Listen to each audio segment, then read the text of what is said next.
नमस्कार बच्चों, आज हम पढ़ेंगे चैप्टर नंबर 12 क्रिया। तो आइए शुरू करते हैं। मैं घमंडों में भरा ऐंठा हुआ एक दिन जब था मुंडेरे पर खड़ा, अचानक दूर से उड़ता हुआ एक तिनका आँख में मेरी पड़ा। मैं झिझक उठा, हुआ बेचैन सा, लाल होकर आँख भी दुखने लगी। मूंठ देने लोग कपड़े की लगे, ऐंठ बेचारी दबे पाँवों भगी। तो आपने देखा ये जो काव्यांश दिया गया है उसमें मोटे रंगीन शब्द जितने भी हैं वो सब किसी न किसी तरह के कार्य के होने का बोध करा रहे हैं। इनसे हमें पता चल रहा है कि कोई ना कोई कार्य हो रहा है। तो क्रिया का अर्थ है कार्य का होना या करना। तो इस प्रकार के शब्द क्रिया कहलाते हैं। प्रत्येक वाक्य क्रिया से ही पूरा होता है और क्रिया को करने वाले को कर्ता कहते हैं। कोई भी वाक्य है वो तभी पूरा होता है जब उसमें क्रिया लगाई जाती है या क्रिया बताई जाती है, क्या क्रिया हो रही है, तो वही तभी वो वाक्य पूरा होता है। और क्रिया जिसके द्वारा की जाती है, जो वो क्रिया कर रहा होता है, उसे कहा जाता है कर्ता। बच्चा पलंग से गिर गया, बाहर बारिश हो रही है। तो वहाँ पे बच्चे द्वारा क्रिया की गई गिरने की, पलंग से गिरने की। तो बच्चा यहाँ पर है कर्ता और गिर गया यहाँ पर क्रिया। बाहर बारिश हो रही है, अब यहाँ तो कर्ता कोई हो नहीं सकता, कोई पकड़ के तो बारिश करता नहीं है, वो नेचुरल प्रोसेस है, वो अपने आप से होती है। तो इसलिए यहाँ पर कर्ता कोई ना होकर यहाँ सिर्फ क्रिया ही हो रही है। क्या हो रही है? बारिश हो रही है। तो वाक्य में क्रिया का इतना अधिक महत्व होता है, इतनी ज़्यादा इम्पोर्टेंस होती है कि कर्ता अथवा अन्य योजकों का प्रयोग ना होने पर भी क्रिया से ही वाक्य का अर्थ स्पष्ट हो जाता है। और क्रिया का होना इतना ज़्यादा इम्पोर्टेंट होता है कि यदि वहाँ पर योजक चिन्ह, योजक शब्द या फिर कर्ता ना भी दिया जाए तब भी वो वाक्य का अर्थ हमें समझा देते हैं। जैसे पानी लाओ, चुपचाप बैठ जाओ। तो इन दोनों वाक्यों से हमें पता चल रहा है कि क्या करने के लिए कहा जा रहा है। यहाँ पे कर्ता की भी जरूरत नहीं है। तो जिन शब्दों से किसी कार्य के करने या होने का पता चले उन्हें क्रिया कहते हैं। कार्य करना मतलब जो किसी के द्वारा किए जाते हैं, चाहे वो कोई व्यक्ति है या फिर कोई अदर पर्सन है। तो और करना मतलब किसी के द्वारा किया जाना, और होना मतलब जो अपने आप से नेचुरल प्रोसेस है, जो अपने आप से होता ही है। जैसे सूरज पूरब में उग रहा है, आकाश में काले बादल छाए हैं, ये सब क्या है? अपने आप से होने वाली क्रियाएं, जो कोई करता नहीं, जो अपने आप से होती है, नेचुरल प्रोसेस। क्रिया का मूल रूप धातु कहलाता है। जो क्रिया का मूल रूप है वो कहलाएगा हमारा धातु। मूल रूप मतलब उसका एक्चुअल रूप। इनके साथ नाम प्रत्यय जोड़कर हम इसे सामान्य रूप में कन्वर्ट कर देते हैं। तो ये जब हम उन शब्दों में ना प्रत्यय जोड़ देते हैं तो क्रिया का सामान्य रूप बन जाता है। तो ये आप पे देखें तो धातु रूप में है बोल, पढ़, घूम, लिख, गा, हंस, देख। जब इनमें ना प्रत्यय जोड़ दिया तो वो बन गए क्रिया के सामान्य रूप। बोलना, पढ़ना, घूमना, लिखना, गाना, हंसना, देखना आदि। क्रिया के भेद। कर्म के आधार पर क्रिया के दो भेद हैं, सकर्मक और अकर्मक। सकर्मक को हम इसको शाब्दिक अर्थ के रूप में देखेंगे तो हमें जल्दी से समझ में आएगा, इसलिए हम इसको शाब्दिक रूप में देखेंगे। शाब्दिक मतलब शाब्दिक अर्थ देखेंगे। इस शब्द का जो अर्थ निकलेगा उसी के आधार पर हम जान लेंगे कि सकर्मक क्रिया क्या होती है। सकर्मक, स प्लस कर्मक, अर्थात स का मतलब होता है साथ, कर्मक मतलब कर्म के, तो कर्म के साथ, इसका अर्थ हुआ कर्म के साथ। तो जिन क्रियाओं के साथ कर्म लगा हो और क्रिया का फल कर्ता पर ना पड़कर कर्म पर पड़े उन्हें सकर्मक क्रिया कहते हैं। तो क्रिया का फल मतलब जो क्रिया की जा रही, कर्ता द्वारा जो क्रिया की जा रही है उसका प्रभाव कर्ता पर ना पड़कर कर्म पर पड़े, उस ऑब्जेक्ट पर पड़े, तो कहलाती है हमारी सकर्मक क्रिया। जैसे यहाँ पे देखिए, अध्यापिका पाठ पढ़ाएगी, अध्यापिका ने क्रिया की पढ़ाना। लेकिन उसके द्वारा की जाने वाली क्रिया जो है उसका प्रभाव अध्यापिका पर न पड़ के इस पाठ पर पड़ा है, तो ये कहलाई हमारी सकर्मक क्रिया। उसी प्रकार माली ने पौधों को सींचा, माली ने क्रिया की सींचना, तो उसका प्रभाव पड़ा पौधों के ऊपर। तो ये थी हमारी सकर्मक क्रियाएं। कर्ता और क्रिया के बीच क्या, किसे, किसको, यह प्रश्न पूछने पर यदि हमें उत्तर मिले तो वो कहलाएगी हमारी सकर्मक क्रिया। जैसे हमने ये जो पीछे दो वाक्य दिए गए थे उनमें पढ़ाएगी तथा सींचा दो क्रियाएं, तो हमने प्रश्न किया कि अध्यापिका क्या पढ़ाएगी, तो हमें उत्तर मिला अध्यापिका पाठ पढ़ाएंगी। माली ने किसे सींचा, तो माली ने पौधों को सींचा। इन दोनों ही प्रश्नों के हमें उत्तर मिल गए। क्या और किसे लगाने से जब उत्तर मिल रहे हैं तो ये कहलाएंगी हमारी सकर्मक क्रिया। सकर्मक क्रिया के भी दो भेद होते हैं। सकर्मक क्रिया के दो भेद, एक कर्मक, द्विकर्मक। शब्द के आधार पर हमें इसका शाब्दिक अर्थ ले लें तो हमें पता चल जाएगा। एक कर्मक मतलब एक कर्म, द्विकर्मक मीन्स दो कर्म। तो एक कर्मक क्रिया में जिन सकर्मक क्रियाओं में केवल एक ही कर्म होता है वे एक कर्मक क्रिया कहलाती हैं, और जिन क्रियाओं में दो कर्म रहते हैं वो कहलाएंगी हमारी द्विकर्मक। एक कर्मक में देखिए, शानू फिल्म देख रहा है, रिया पौधा लगा रही है।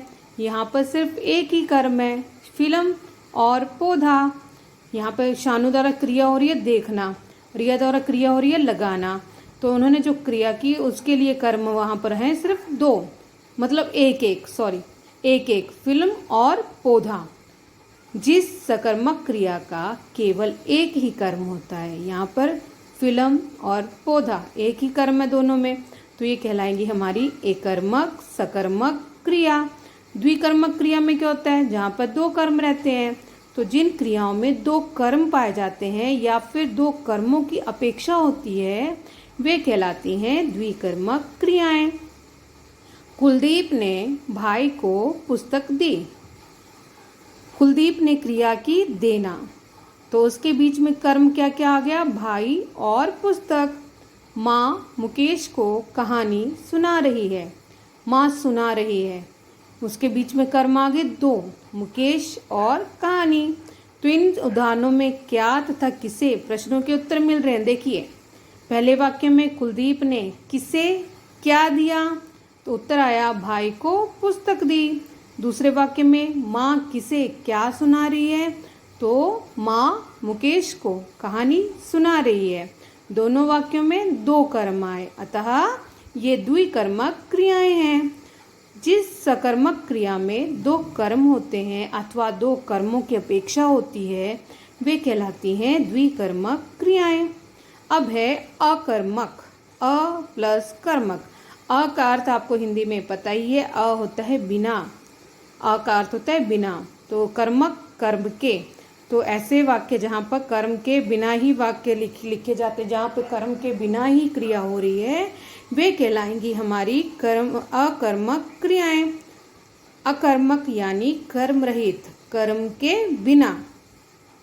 जिन क्रियाओं के साथ कर्म ना लगा हो, अतः क्रिया का फल कर्ता पर ही पड़े, कर्म पर ना पड़े, बीच में ऑब्जेक्ट नहीं है, कर्म नहीं है, तो कहलाएंगी हमारी अकर्मक क्रिया।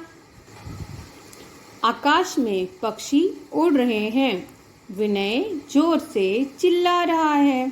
तो आपने देखा कर्ता और क्रिया के बीच क्या, किसे और किसको लगाकर प्रश्न करेंगे हम। आकाश में कोई उत्तर नहीं मिल रहा, अतः जहाँ क्रिया के साथ इन प्रश्नों के उत्तर ना मिले वहाँ अकर्मक क्रिया होती है।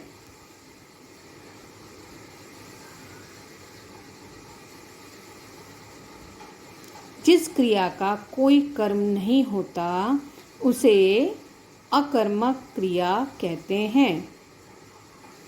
देखिए, आकाश में पक्षी उड़ रहे हैं, यहाँ पे पक्षी होगा कर्ता, पक्षी है यहाँ पर कर्ता, और यहाँ पर विनय जोर से चिल्ला रहा है, यहाँ पर विनय है वो है कर्ता। तो यहाँ पे कर्म का अभाव है, इसलिए ये कहलाएगा हमारा अकर्मक क्रिया। कुछ अकर्मक क्रियाएं इस प्रकार हैं जो हमेशा ही अकर्मक होती हैं, जो सकर्मक नहीं होती। जैसे इन ये शब्द जहाँ पर भी आएंगे वो हमेशा ही अकर्मक क्रिया के अंदर ही आएंगे। जैसे तैरना, कूदना, सोना, ठहरना, उछलना, मरना, जीना, बरसना, रोना, चमकना, भागना, उछलना, गिरना। ये सब शब्द जो हैं वो अकर्मक क्रिया के उदाहरण हैं। रचना के आधार पर क्रिया के भेद। रचना के आधार पर क्रिया के कितने भेद हैं? 4। संयुक्त क्रिया, नाम धातु क्रिया, प्रेरणार्थक क्रिया और पूर्वकालिक क्रिया। संयुक्त क्रिया, जैसे हमें संयुक्त का अर्थ पता ही है, संयुक्त मतलब जुड़ा हुआ, इकट्ठा। तो संयुक्त क्रिया में देखिए, पिताजी आप दफ्तर से लौट आए, शायद मोहन सो गया है। इन वाक्यों में एक से अधिक क्रियाएं हैं, जैसे लौट, आए, सो और गया। यहाँ 2 क्रियाएं मिलकर ही एक कार्य पूर्ण कर रही हैं, तो ये कहलाएंगी हमारी संयुक्त क्रियाएं। देखिए, लौट ये भी क्रिया है, आए भी क्रिया है, सो क्रिया है और गया भी क्रिया है। यहाँ पर 2 क्रियाएं मिलकर एक वाक्य को पूरा कर रही हैं, तो कहलाएंगी हमारी संयुक्त क्रियाएं। इसी प्रकार से 2 या 2 से अधिक धातुओं के योग से बनी क्रिया संयुक्त क्रिया कहलाती है। जहाँ पर 2 या 2 से अधिक धातुएं जुड़ जाती हैं और वो जुड़कर एक ही क्रिया करती हैं, उन्हें कहा जाता है संयुक्त क्रिया। नाम धातु क्रिया, दूसरे की वस्तु देखकर ललचाना नहीं चाहिए। लुटेरों ने मेरी जमीन हथिया ली। उपयुक्त वाक्यों में हथियाना तथा ललचाना क्रियाएं हैं और ये हाथ और लालच विशेषण से बनी हैं, अतः ये नाम धातु क्रियाएं हैं। तो जो क्रियाएं संज्ञा, सर्वनाम, विशेषण तथा अनुकरणवाची शब्दों से बनती हैं वे नाम धातु क्रियाएं कहलाती हैं। ये नाम धातु क्रिया के उदाहरण हैं, आइए देखें कैसे। तो संज्ञा शब्दों में नाम धातु कैसे बनेगी? शर्म से शर्माना, लोभ से लुभाना, बात से बतियाना, झूठ से झुठलाना, बात से बतियाना। सर्वनाम शब्द में अपना से अपनाना। विशेषण शब्द देखिए, साठ सठियाना, तोतला तुतलाना, गर्म गरमाना, लज्जा लजाना, लालच ललचाना, फिल्म फिल्माना। ये एग्जाम में आएगा। ये नाम धातु क्रिया किस प्रकार से चेंज की जाती है वो आपको एग्जाम में आएगा, तो इसलिए ये अच्छे से आपको पढ़ना है। अनुकरणवादी जब शब्द आएंगे तो क्या होगा? थप थप से थपथपाना, थर थर से थर थराना, कम कम कम कंपाना, टन टन टन टनाना, टन टनाना, बड़बड़ बड़बड़ाना, खट खट खट खटाना। अब है प्रेरणार्थक क्रिया। प्रेरणार्थक, प्रेरणा आपको पता ही है, प्रेरणा का क्या अर्थ है? जो दूसरों द्वारा की जाती है, दूसरों को जो आज्ञा दी जाती है या दूसरों को जो कहा जाता है वही कहलाती है प्रेरणा। दादाजी दीपक से कार साफ करवा रहे हैं। माँ मनीष से पत्र लिखवाती है। प्रेरणार्थक क्रिया में जो क्रिया की जाती है वो दूसरों के द्वारा करवाई जाती है। बोलने वाला स्वयं वो क्रिया ना करके किसी दूसरे से जब करवाए तो उसे वही कहलाती हैं हमारी प्रेरणार्थक क्रियाएं। उपयुक्त वाक्य में आपने देखा, दादाजी तथा माँ प्रेरणा देने वाले कर्ता हैं, जो खुद करते नहीं है लेकिन दूसरों को ऑर्डर कर रहे हैं, दूसरों को प्रेरणा दे रहे हैं, तो कहलाएंगी हमारी प्रेरणार्थक क्रियाएं, जैसे करवाते और लिखवाते। जिस क्रिया को कर्ता स्वयं न करके दूसरों को करने की प्रेरणा देता है उसे प्रेरणार्थक क्रिया कहते हैं। प्रेरणार्थक क्रिया में 2 कर्ता होते हैं, एक प्रेरक कर्ता और दूसरा प्रेरित कर्ता। प्रेरक कर्ता जो प्रेरणा दे रहा है, जैसे यहाँ पे था दादा और माँ, और प्रेरित कर्ता जो प्रेरित होता है, जिसको वो क्रिया करने के लिए कहा जाता है, जैसे दीपक और मनीष। प्रेरणार्थक क्रिया के 2 रूप हैं। प्रेरणार्थक क्रिया के 2 रूप, प्रथम प्रेरणार्थक क्रिया और द्वितीय प्रेरणार्थक क्रिया। तो प्रथम प्रेरणार्थक क्रिया में क्या आएगा? मीना अपने बेटे को सुलाती है। इस वाक्य में कर्ता प्रेरक बनकर प्रेरणा दे रहा है, अतः यह प्रथम प्रेरणार्थक क्रिया का उदाहरण है। माँ अपने बेटे को सुलाती है। सभी प्रेरणार्थक क्रियाएं सकर्मक होती हैं। और द्वितीय प्रेरणार्थक क्रिया देखिए, माँ पुत्री से भोजन बनवाती है। दिव्या राहुल से बच्चे को झूला झुलवाती है। माँ नौकर से सब्जी कटवाती है। ये सब क्रियाएं जो आएंगी वो हमारी द्वितीय प्रेरणार्थक क्रिया में आएंगी। इनमें कर्ता स्वयं कार्य न करके किसी दूसरे को कार्य करने की प्रेरणा दे रहा है और दूसरे से वो कार्य करवा रहा है, वही कहलाती हैं द्वितीय प्रेरणार्थक क्रिया। प्रथम प्रेरणार्थक और द्वितीय प्रेरणार्थक दोनों में क्रियाएं एक ही हो रही हैं, परंतु उनको करने तथा करवाने वाले कर्ता अलग अलग हैं। प्रथम प्रेरणार्थक क्रिया प्रत्यक्ष होती है और द्वितीय प्रेरणार्थक क्रिया जो है वो अप्रत्यक्ष होती है। प्रेरणार्थक क्रियाओं के और उदाहरण क्या क्या हो सकते हैं? लिखना, लिखवाना, धोना, धुलाना, रोना, रुलाना, घूमना, घुमाना, चलना, चलाना, पढ़ना, पढ़ाना, सोना, सुलाना, खाना, खिलाना, देना, दिलाना। अब इन्हीं को जब हम द्वितीय में कर जाते हैं तो लिखाना से लिखवाना, धुलाना से धुलवाना, तो ये शब्द जहाँ पे भी यूज़ किए जाएंगे वो द्वितीय प्रेरणार्थक में आएंगे और जहाँ पे ये शब्द आएंगे वो आएंगे प्रथम प्रेरणार्थक में। लिखाना होगा तो प्रथम प्रेरणार्थक, लिखवाना आएगा तो द्वितीय प्रेरणार्थक, उसी तरह से धुलाना आएगा तो प्रथम प्रेरणार्थक और धुलवाना आएगा तो द्वितीय प्रेरणार्थक। ना वाले जहाँ पे भी होंगे वो प्रथम प्रेरणार्थक है, लेकिन जहाँ पे वाना जुड़ जाता है वो हमारे द्वितीय प्रेरणार्थक में आएंगे। अब है लास्ट वन, पूर्वकालिक क्रिया। पूर्व मतलब पहले, कालिक समय और क्रिया ऐसी क्रिया जो पहले के समय में हो चुकी है, जो पहले हो चुकी है। पूर्वकालिक का शाब्दिक अर्थ है पहले समय में हुई। पूर्वकालिक क्रिया मूल धातु में कर अथवा करके लगाकर बनाई जाती है। जैसे व्यक्ति ने भागकर बस पकड़ी, मैंने घर पहुंचकर चैन की सांस ली, अप्पू दौड़कर छत पर चढ़ गया, नीरा ने घर पहुंचकर भोजन किया। तो आपने यहाँ पर जाना कि यहाँ पर दो क्रियाएं हो रही हैं, ठीक है। तो यहाँ पे जब पहला यहाँ पे सेंटेंस था व्यक्ति ने भागकर बस पकड़ी, तो व्यक्ति ने पहले कौन सी क्रिया की है? भागकर। फिर बस पकड़ना उसकी सेकंड क्रिया है, तो ये आई हमारी पूर्वकालिक क्रिया। पूर्वकालिक क्रिया है भागकर। उसी प्रकार से यहाँ पर है पहुंचकर, अप्पू दौड़कर, फिर पहुंचकर। तो अब जाना कि उपयुक्त वाक्य में चढ़ गया तथा भोजन किया ये मुख्य क्रियाएं, लेकिन इनसे पहले दौड़कर तथा पहुंचकर क्रियाएं हुई हैं, अतः ये पूर्वकालिक क्रियाएं हैं। जिस वाक्य में मुख्य क्रिया से पहले यदि कोई क्रिया हो जाए तो वह पूर्वकालिक क्रिया कहलाती है। मुख्य क्रिया जो लास्ट में जो क्रिया हो रही है उससे पहले जो क्रिया हो चुकी है उसे कहा जाता है पूर्वकालिक क्रिया। तो आइए फटाफट से दोहरा लेते हैं। किसी कार्य का करना या होना क्रिया कहलाता है। बिना योजक अथवा कर्ता के प्रयोग के मात्र क्रिया के प्रयोग से ही वाक्य का अर्थ स्पष्ट हो जाता है। क्रिया का मूल रूप धातु कहलाता है। कर्म के आधार पर क्रिया के दो भेद होते हैं, एक कर्मक और अकर्मक। सकर्मक क्रिया के भी दो भेद, एक कर्मक क्रिया और द्विकर्मक क्रिया।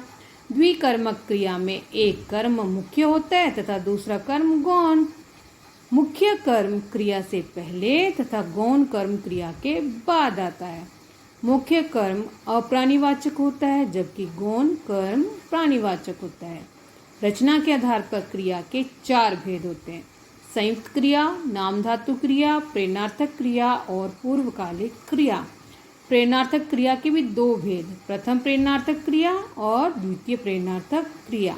इस पाठ को अच्छे से समझने के लिए आपको दोबारा से इसे रिवाइज करना होगा।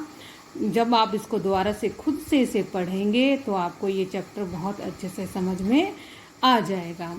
अब मिलेंगे हम नेक्स्ट वीडियो में, तब तक के लिए बाय।